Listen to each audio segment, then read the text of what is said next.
지난 주간에 제가 주일날 아침에 일어났더니 토요일날 허리를 좀 무리를 해서 좀 다쳤는데 꼼짝없이 일어나지 못해서 갑자기 주일날 아침에 교회를 못 오게 됐습니다. 여러분 죄송합니다. 많이 나았고요. 완전하진 않지만 좀 쉬면 된다고 합니다. 걱정을 끼쳐드려서 죄송합니다. 이제 추석이 곧 다가오고 우리는 이 추석 즈음해에 그 희년 실천주일, 희년에 대해서 매해 생각을 합니다. 제가 한 달에 한 번 설교를 하기 때문에 오늘 그 마태복음 22장에 있는 말씀, 그리고 시편 85편에 있는 말씀, 레위기 25장에 있는 말씀을 연결지어서 함께 그 희년에 대해서 생각하고 제목을 희년평화라는 제목으로 정했습니다. 희년평화는 이 빌딩의 이름이기도 합니다. 이 빌딩을 우리가 마련을 하고 시민단체들이 이곳에 있고 또 여러 가지 여러분들이 논의 끝에 예배를 우리 희년평화 빌딩 이 카페에서 예배 장소를 삼고 있는데 이 빌딩의 이름을 무엇으로 할까? 우리가 오랫동안 이렇게 건물을 우리가 갖고 시민운동과 그리고 하나님 나라 운동을 좀 안정적으로 할 수 있는 길이 없을까라고 고민하다가 우리 장로님의 헌신으로 이렇게 되어서 저희들이 이 빌딩 이름을 희년평화라고 빌딩 이름을 졌습니다.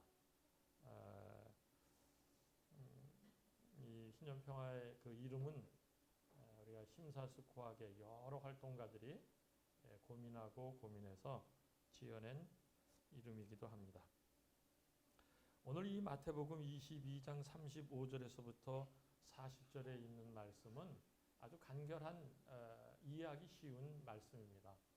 그러나 매우 깊이 있고 우리 신앙의 핵심이 되는 말씀이기도 합니다. 율법사가 예수님을 시험하려고 그 당시 종교 지도자들은 왜 예수님에게 이렇게 참 예수님을 걸고 넘어지려고 하고 조금 자기의 생각에 맞지 않으면 비방하고 비판하고 그리고 질문도 알기 위한 질문이 아니라 시험에 걸려 넘어지도록 하는 이런 질문들을 수없이 많이 했습니다. 참 이 종교인들의 그 행태, 지식인들의 행태를 보면 예나 오늘이나 별반 다른 게 없는 것 같습니다. 좀 안다는 사람들이 조금 종교적으로 그 이름이 나 있다는 사람들이 좀 권력계나 있다는 사람들이 좀 돈계나 있다는 사람들의 행태가 그 자기의 생각과 자기의 이런 것과 맞지 않으면 그저 시비를 걸고 비판하고 남을 그렇게 궁지에 모는 일들이 있습니다. 예수님의 그 시험에 걸리도록 그런 하는 질문은 마태복음을 통해서 계속 해왔는데 오늘도 그렇게 질문을 합니다. 계명 중에서 뭐가 제일 중요합니까? 이렇게 묻는 질문입니다.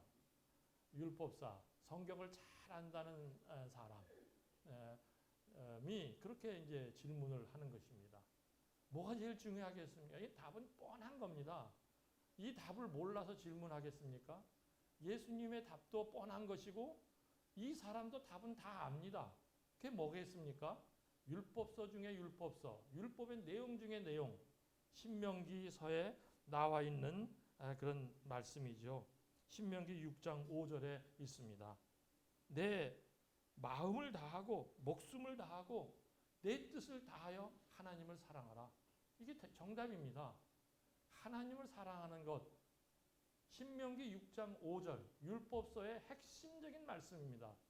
이 말씀이 바로 계명 중에 가장 중요한 계명입니다. 가장 으뜸 가는 계명이죠.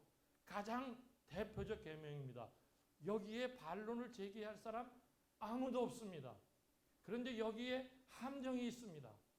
율법사가 이렇게 예수님에게 질문한 무엇이 계명에 가장 중요합니까? 하나님을 사랑하는 것이 가장 중요하지 않습니까? 라는 이 질문에 함정이 숨어져 있다는 것입니다. 뭡니까? 여러분도 그 함정을 파악하셨습니까? 묵상하셔야 됩니다. 이게 왜 율법사가 예수님을 시험에 빠뜨리려고 걸고 넘어지려고 이 누구나도 다 아는 이 해답, 율법사도 알고 예수님도 알고 그 당시 신앙인들이라면 다 아는 왜 이 질문을 갖고 예수님을 걸고 넘어지려고 했습니까? 여기에 두 가지 이 율법사의 질문의 대답 속에는 있습니다. 하나님을 사랑하는 것이 도대체 뭔가라는 것입니다. 율법사는 하나님을 가장 잘 사랑하고 하나님을 가장 잘 섬기는 좋은 신앙인이라는 것을 예수님에게 내보이는 겁니다. 어떻게 하나님을 사랑합니까? 그 당시 종교인들이, 율법사, 종교 지도자들이 이것은 여러분에게도 질문하는 것입니다. 뭐가 가장 중요한 계명입니까? 우리 한국교회 신앙인들이 또 우리가 그동안 찌들렸던 신앙의 삶이 하나님 사랑 어떻게 하고 있습니까? 이들의 하나님 사랑은 성전 중심의 하나님 사랑입니다. 성전 제사 안 빠지면 하나님 사랑하는 겁니다. 여러분들이 교회에 안 빠지고 주일날 성수주의라는 것 하나님의 사랑이라고 생각하는 겁니다. 일면 맞습니다. 그게 다입니까? 그것 때문에 하나님 사랑의 함정에 빠지는 겁니다. 주일날 교회 열심히 나오면 나는 하나님을 사랑한다 이렇게 생각하는 겁니다. 11조 잘 드리면 하나님을 사랑하는 겁니다. 일면 맞습니다. 우리 크리스찬들이 헌금을 제대로 사용해야죠. 적어도 자기의 이 경제 운영의 10분의 1 정도는 하나님께 드려야죠. 하나님께 드린다? 이것도 함정이 있는데 여튼 기부하고 헌금하고 쓸 수 있어야죠. 10분의 1만 씁니까? 10분의 2, 3, 4 써야죠. 근데 여기에 함정이 있는 겁니다. 성전에 내는 11조. 이미 구약시대에 다 지나간 것이지만 그들은 그것 때문에 그거 하면 하나님 사랑이라고 생각했던 것입니다. 우리도 마찬가지입니다. 교회에 나와서 우리가 정한 헌금 드리면 내가 하나님 가장 사랑한다 이렇게 생각하는 것 우리도 마찬가지 그렇습니다. 또 뭡니까? 성경 열심히 보고 금식하고 기도하면 이거 하나님 사랑하는 것으로 생각합니다. 그래서 우리는 맨 교회 중심으로 주일날 성수주의라고 헌금 잘하고 기도 열심히 하고 기도 안 하는 사람 비방하고 성경 공부 열심히 하고 성경 읽기 열심히 하고 또 어떤 사람은 더 특심이 있어서 성경 쓰기 열심히 하고 라고 하는 것입니다. 성전에서 벌어지는 일 그것을 온통 하나님의 사랑으로 생각했던 것입니다. 예수님도 그것을 부인하지 않았습니다. 하나님 사랑 해야 됩니다. 그런데 뜻밖의 대답이 예수님께 나오는 것입니다. 이건 전혀 율법사들이 생각하지 못한 대답입니다. 그게 뭐냐? 그 다음에 있는 말씀입니다. 둘째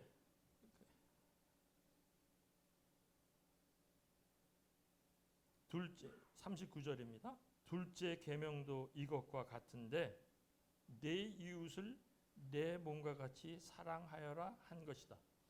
이건 어디에 있는 말씀이냐면 레위기 19장 18절에 있는 말씀입니다.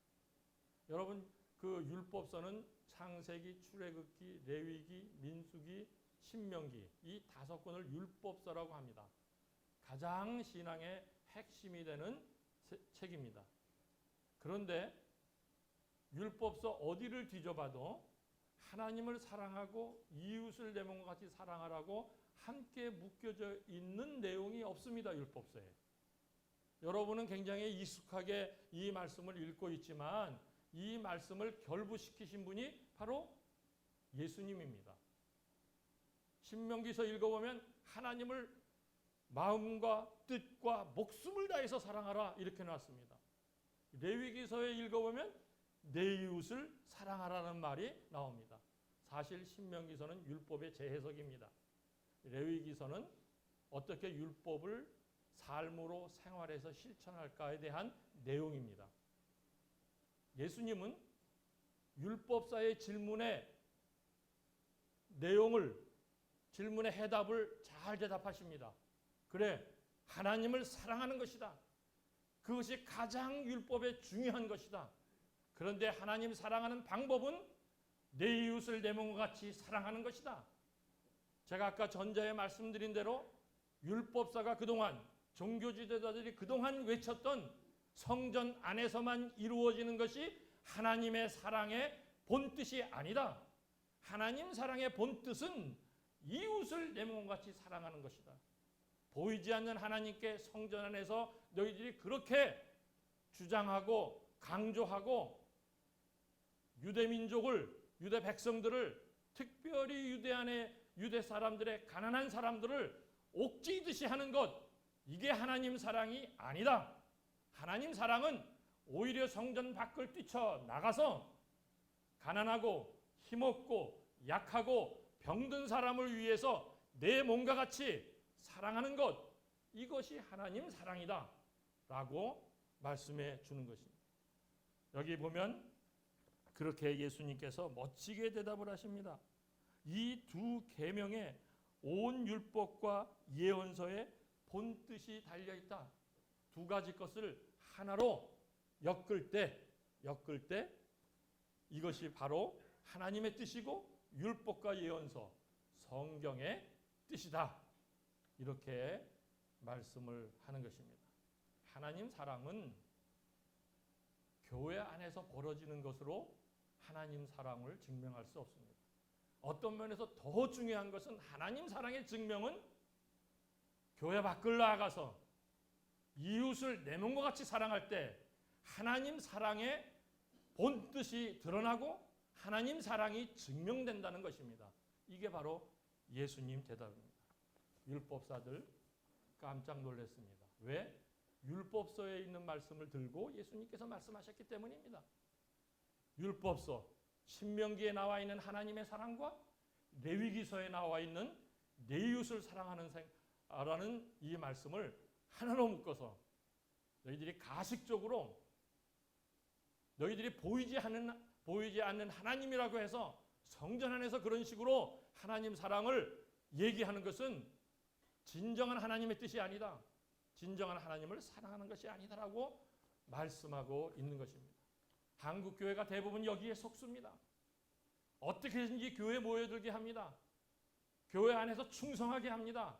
목사에게 충성하게 합니다. 성수주의를 지키게 합니다. 헌금 잘 내게 합니다. 그리고 교회 안에서 벌어지는 각종 예배 모임, 기도 모임, 성경 모임, 이것만 충성하면 하나님 사랑하는 줄 압니다. 그렇지 않습니다.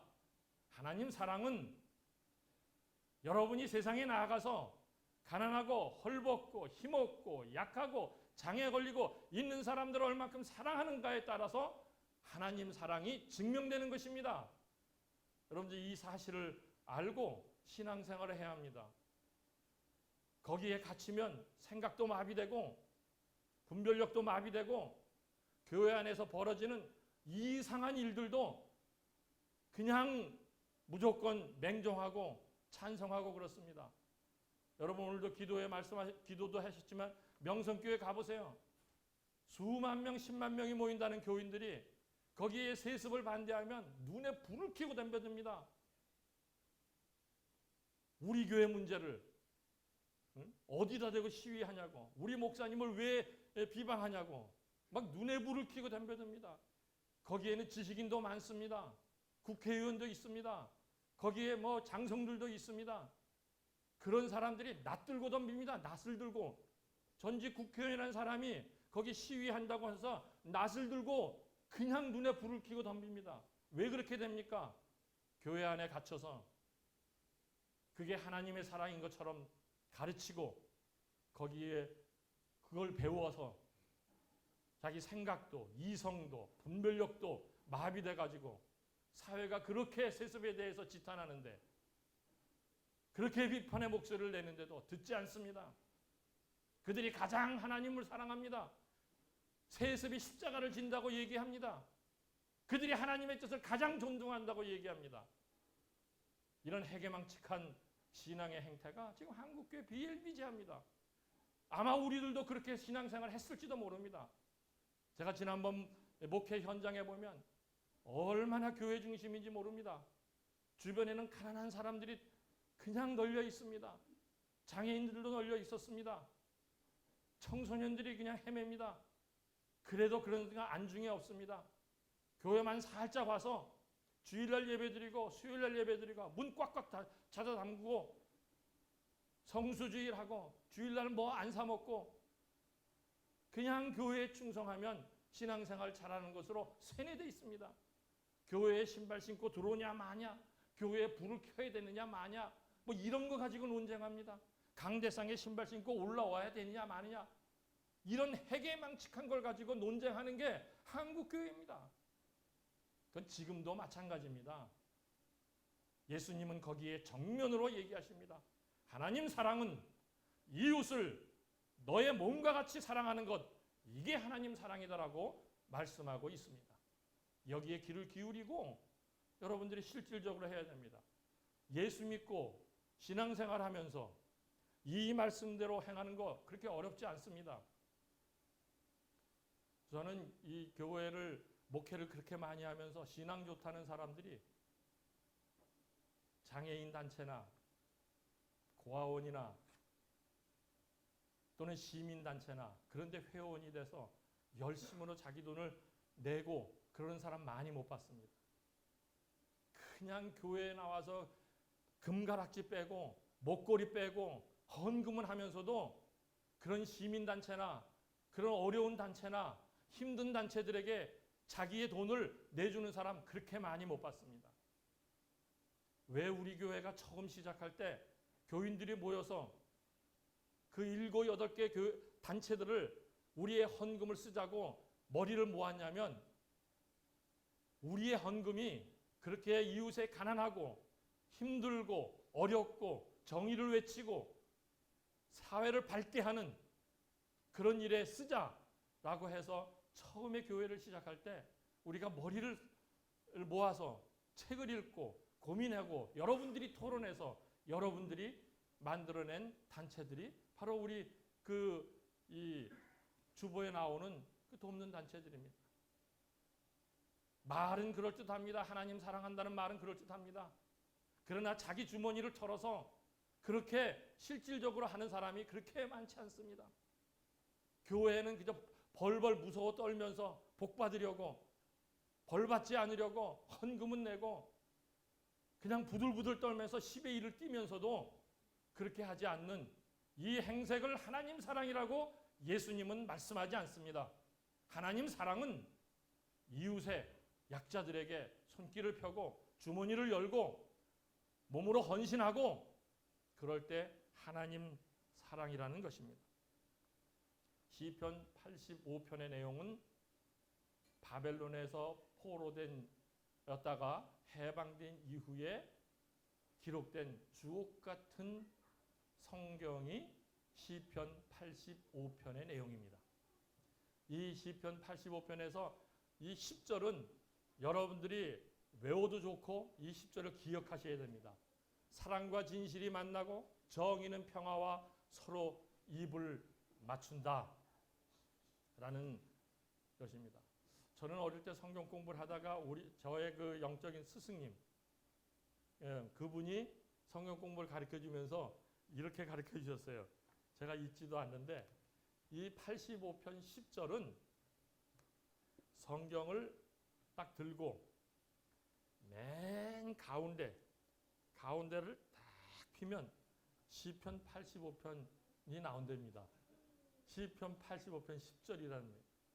그래서 제가 막 성경을 예전에 개혁 성경을 딱 폈는데 진짜 그렇게 나옵니다. 대가 준비해 보십시오. 그러면 시편 한 50편에서부터 시편 한 100편 사이로 나옵니다. 이게 대강 이렇게 피면 저도 지금 딱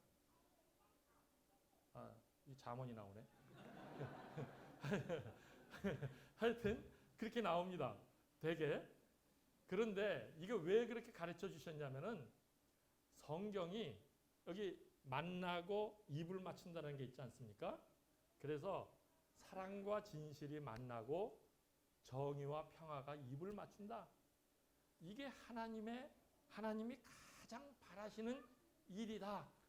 라는 것을 저에게 제가 이 중학생 때 가르쳐 주시느라고 성경의 제일 가운데가 시편 85편 10절이다. 그분의 이 정확한지는 모르는데 여러분들 가서 한번 실험을 해보십시오. 모든 절을 다 더하면은 반쪽이 85편 10절이래요. 하여튼 뭐 열어도 그렇고. 근데 그게 중요한 것이 아니라 가장 하나님의 뜻이 잘 드러난 이 말씀이 바로 이거다. 이것은 사실 그 이스라엘의 그 히브리 민족의 신앙 고백입니다. 사랑과 진실이 만난다는 게 사실 여러분 묵상을 해보십시오. 사랑, 진정한 사랑, 사랑과 진리. 사랑을 하게 되면 이 눈이 가리게 됩니다. 그래서 이 모든 걸 다 덮어버리기가 쉽습니다. 자식을 사랑하기 때문에 이 자식 사랑에 대한 이것이 그냥 우리는 너무 지나쳐가지고요. 뭐 자식이 뭐 잘못해도 그냥 대강 다 넘어가는 이런 게 있습니다. 사랑과 진리, 사랑과 진실이 만난다는 게 이게 아주 기막힌 내용입니다. 기막힌 내용입니다. 여러분 아내 사랑하시죠? 남편 사랑하시죠? 정말 사랑합니까? 진실로 사랑합니까? 예. 이거 만나야 되는데 그렇게 만나기가 사실 그렇게 쉬운 문제는 아닙니다. 정의와 평화가 입을 맞춘다?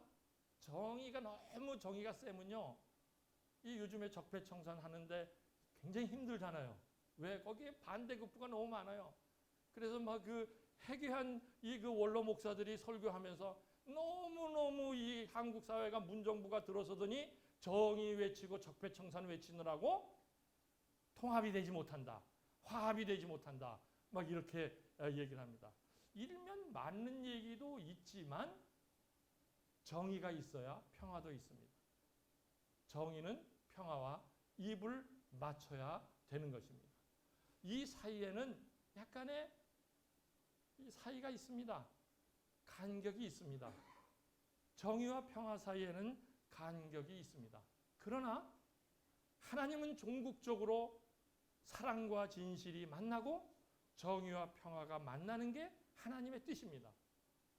제가 지난달 여러분들과 함께 말씀을 나누면서 우리의 기도의 내용은 주기도문이어야 한다라고 제가 함께 말씀을 나눈 적이 있습니다. 하나님의 이름이 거룩하여지고 하나님의 나라가 임하여지고 하늘에서 뜻이 이룬 것 같이 이 땅에서도 이루어지이다. 이 땅에서 하나님의 뜻이 이루어지는 모습이 뭐냐?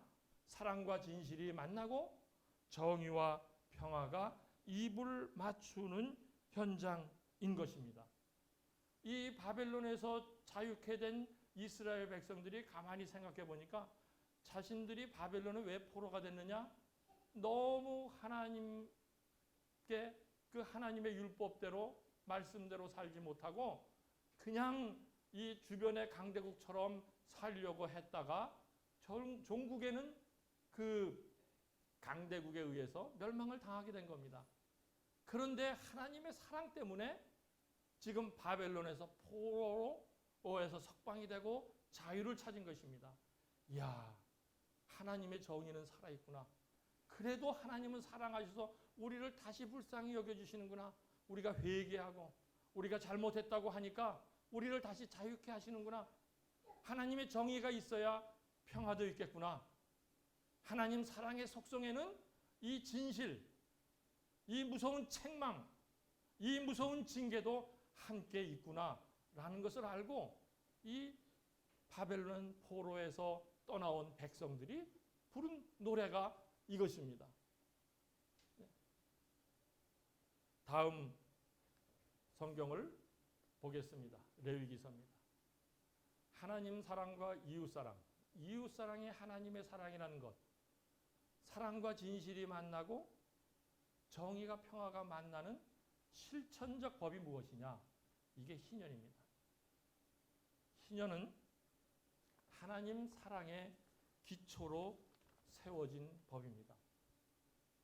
하나님이 노예된 히브리 민족, 바벨론에 끌려간 갔다가 포로된 그러한 이스라엘 백성을 사랑해서 너희는 앞으로 그렇게 살지 말아라 라고 주신 법이 희년입니다.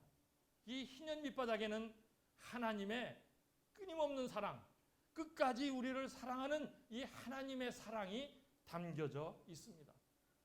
그 하나님의 사랑을 깨닫고 이웃을 사랑하는 실천적 법이 희년입니다. 함께 더불어 사는 법, 함께 평화를 누리는 법, 이게 희년입니다. 여러분, 주님의 가르친 기도에 제가 전자에서 뜻이 하늘에서 이루어진 것 같이 땅에서도 이루어지이다까지 했습니다. 이것은 하나님의 뜻이 어떻게 이루어지는가에 대한 기도라면 그 다음 버튼은 우리 삶에 대한 기도입니다. 우리 문제, 우리의 문제에 대한 기도입니다. 이 우리 문제의 첫 번 기도가 무엇입니까? 우리에게 일용할 양식을 주옵시고 입니다. 우리 문제에서 예수님은 일용할 양식을 위해서 기도하라는 것을 가장 먼저 두셨습니다. 희년법은 우리가 함께 일용할 양식을 먹고 우리가 함께 평화를 누리고 우리가 함께 살아갈 수 있는 위대한 법입니다. 이게 바로 이스라엘 백성에게 주신 법입니다. 이 법을 지키기 힘들다고 우리가 너무 외면하는 것은 이건 안 될 것 같습니다. 일용할 양식 우리에게 주시옵소서. 나뿐만 아니라 우리 이웃에게 모두가 함께 먹고 살 수 있는 양식을 주옵소서. 그것은 이 위대한 기도를 여러분과 제가 놓치지 않아야 합니다. 그 태백산맥의 저자 조정래 씨의 그 강연을 제가 들었었는데 그 조정래 씨가 그렇게 해석을 하더라고요. 5,000년 동안 역사를 기록한 이후 5,000년간의 이 역사, 왕조가 흥망성쇠한 것에 가장 핵심은 왜 왕조가 망하냐면 백성들의 굶주림을 돌보지 않았을 때 그때 왕조가 망했다라고 얘기를 합니다. 네. 요즘 우리가 얘기하는 경제 문제입니다. 경제 문제를 소홀히 하면 이 왕조, 그 권력, 그것은 망합니다. 그래서 저와 여러분도 함께 더불어 일용할 양식을 먹어야 되는 이 문제는 우리가 인간의 삶을 살면서 고민해야 합니다. 여러분 자신을 위해서도 고민하고 가족을 위해서 고민하지만 이웃을 위해서도 고민해야 합니다. 우린 이웃과 함께 더불어 우리에게 필요한 양식을 달라고 기도해야 합니다. 그런데 제가 그 얘기를 듣고 그래서 우리 지금 문정부가 들어서서 이렇게 경제하면서 우리가 지금 큰일 났다고 하는구나. 이 경제를 소홀히 하면 문재인 정권이 무너지겠구나. 이렇게 생각하십니까? 그건 아닙니다. 그건 일용할 양식에 대한 문제가 아닙니다. 우리는 어떻습니까? 빈부격차가 너무 심합니다. 세계 12국가인데도 이토록 처참한 빈부격차가 큰 국가가 없습니다. 만일 문재인 정부가 제대로 된 정부라면 이것을 해결하지 않는 것은 이건 심각한 이 권력을 갖고 촛불에 의해서 혁명하겠다, 새로운 나라로 가겠다고 하는데 반하는 길입니다. 경제가 성장이 아니라 어떻게 하면 이 빈부격차를 줄일 것인가? 어떻게 하면 우리에게 일용할 양식을 주옵소서라고 하는 이 기도가, 이 말씀이 이 우리 남쪽에 실현될 것인가를 위해서 해야 됩니다. 그런데 이상하게 경제 논리를 들고 막 아우성을 치는 사람들은 더 먹겠다는 거예요. 더 가지겠다는 거예요. 예전에 내가 500만 원 가졌었는데 이제 막 400만 원으로 줄어든다는 거예요. 600만 원 가져야 되는데, 이거 로마가 망한 꼴입니다. 로마가 어떻게 망한지 아십니까? 이 조종래 씨의 역사관에 의하면, 이건 뭐 사실 책에도 다 나온 겁니다. 로마가 세계를 다 지배하고 그 노예로 삼고 그런 사람들이 가지고 있는 그것들을 다 착취해서 너무 이 로마의 중심에 있는 로마 시민은 그냥 흥청망청 쓰게 됐습니다. 너무 흥청망청 쓴 것입니다. 로마의 주도 기득권 사람들, 로마 시민들은 배가 부릅니다. 먹다가 토하면서도 먹습니다. 그렇게 타락한 게 로마입니다. 그래서 로마가 망했습니다. 우리도 그렇게 하자고 경제가 어렵다고 아우성친다면 이것은 주님께서 우리에게 가르쳐 주신 기도의 내용이 아닙니다. 세습은 50년이 되는 해에 자유를 선포하고 가족으로 돌아가는 해입니다. 자유가 뭡니까? 빚에서 눌려 있었던 것이 자유가 됩니다. 땅이 잃었던 것이 다시 땅을 회복하게 됩니다. 신분이 노예가 신분으로 됐던 것이 자유케 됩니다. 가족으로 돌아간다는 의미는 새 출발한다는 의미입니다. 성경에는 세습이라고 하는 것이 없습니다. 성경은 당대 자기의 능력껏 열심히 살 수 있도록 해줍니다. 어떤 사람이 능력이 있을 수 있습니다. 어떤 사람이 좀 더 건강해서 일을 열심히 해서 많이 가질 수도 있습니다. 그것은 당대입니다. 그 당대에 그 50년 안에 이루어졌다가 혹시 병이 들어서 혹시 무슨 일이 사고가 생겨서 땅을 팔거나 자기 몸이 노예로 됐을 때 50년이 되면 다시 회복되는 것입니다. 다시 새 출발을 해야 합니다. 그런데 우리 한국 사회는 다시 새 출발할 수가 없습니다. 대가 대물림됩니다. 그 신분이 대물림됩니다. 이런 사회는 망하는 사회입니다. 주님께서 가르쳐 주시는 이러한 기도의 내용에 반하는 것입니다. 그런데 교회가 세습한다고요? 그런데 교회 다니는 사람들이 자기의 신분을 세습하고 자기의 부를 세습하고 이런다고요?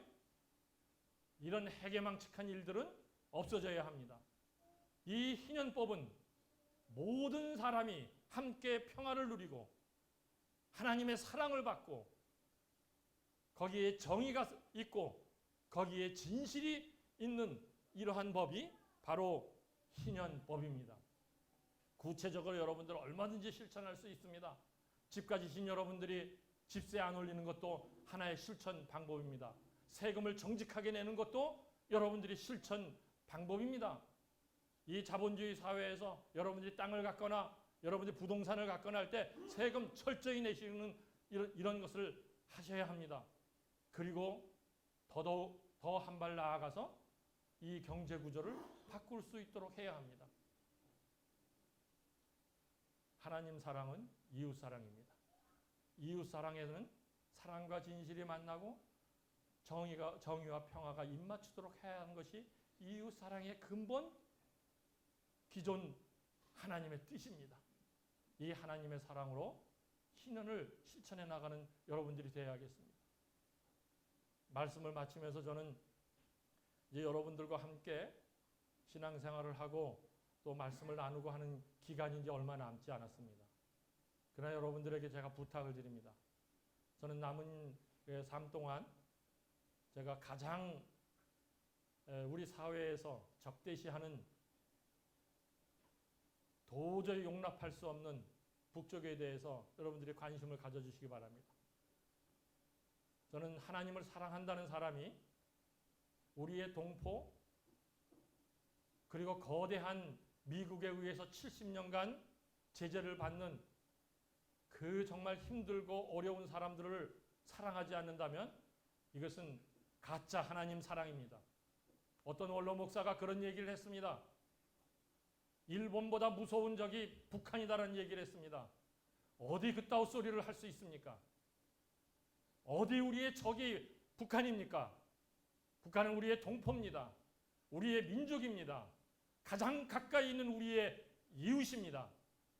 저는 이 이웃을 사랑하기를 저는 여러분들에게 간곡히 부탁드립니다. 신현 실천의 내용은 북쪽이 더 가망이 많습니다. 북쪽은 땅을 공유하고 있습니다. 우리 천박하게 땅을 사유화해서 부를 대물림하고 부를 뻥튀기하고 하는 것은 북쪽에는 없습니다. 저는 앞으로 남과 북이 경제 교류가 되고 평화가 이루어지면 희년 실천은 우리 한반도 땅에서 가장 잘 이룰 수 있다고 저는 생각을 합니다. 이 일에 우리 함께 오는 교회가 동참해 주시고 또 저도 남은 인생 최선을 다해서 하나님 사랑이 이웃 사랑이고 그 이웃 사랑의 실천은 희년이다.